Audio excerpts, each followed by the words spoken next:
When we talk about absolute value, you notice that these have bars around them, right? They look like jail bars. But what absolute value means is absolute value really means the distance from 0, from the origin. So again, looking at a number line, right? If I had a number 4 here and a number -4 here, and I asked you, what's the distance from 0 to 4? You would say the distance is 4, right? So here, the absolute value or the distance from 0 to 4 is just 4, right? So I put absolute value to indicate the distance. Similarly, if I said, what is the distance from -4 to 0? What would you say the distance is? Still 4, right? So the absolute value of the distance from 0 to -4 is still 4. So it's kind of like when someone asks you, how far do you live from Long Beach, right? If you live 30 miles north, south, east, or west, you still say 30 miles. You don't say in the English language -30 miles, right? Because when distance is always talked about in terms of a positive number. So distance is always positive. So that's why absolute values is always positive. So as we look at these problems here, notice that this problem here, the first one, absolute value of x is equal to 5. So what number goes in here that will tell you that the distance is going to be 5 from 0? The number 5, so x can be 5. What else can it be? -5, right? Because if we drew a number line here, if I had 0 here, here's 5 and -5, they're both a distance of 5, right? So as you can see, absolute values create two solutions because we take into account that there could be a negative inside there that suddenly became positive when it goes out. So absolute value equations can produce two solutions.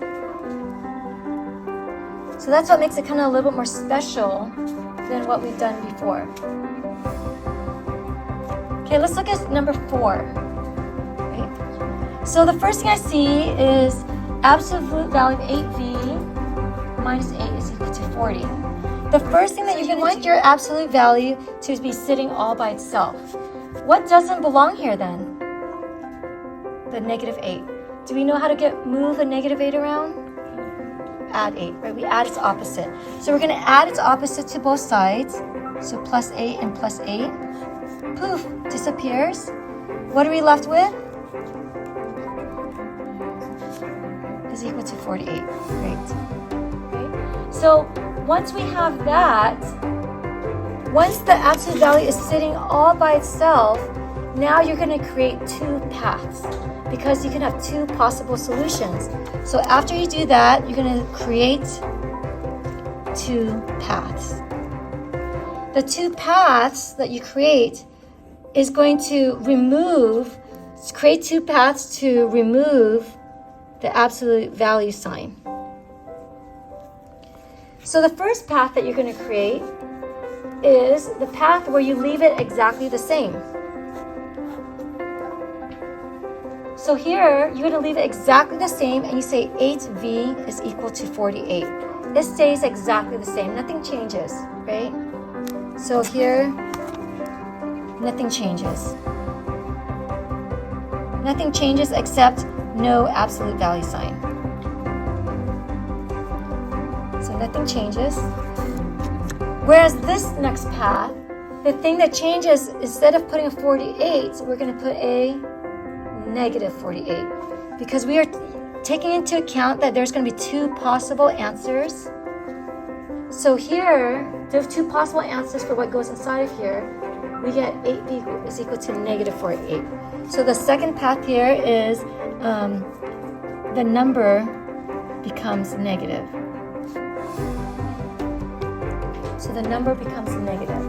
The number that it equals to becomes negative. So now you just solve it. So the third step is solve each.